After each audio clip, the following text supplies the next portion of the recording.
ये है घुगुन तरकारी आला इडली।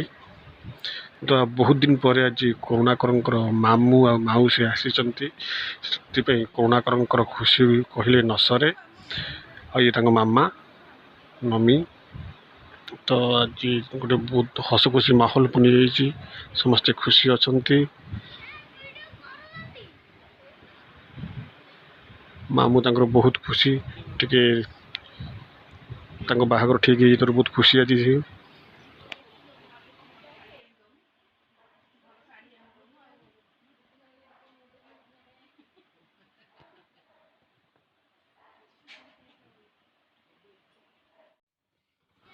भणजा सहित किछि समय मामू हस खुश कर बीतला परे एबे से बाहरले निज घर आड़ को। जदि ये वीडियो भल लगा प्लीज सब्सक्राइब करंतु, बेल आइकन को क्लिक करंतु।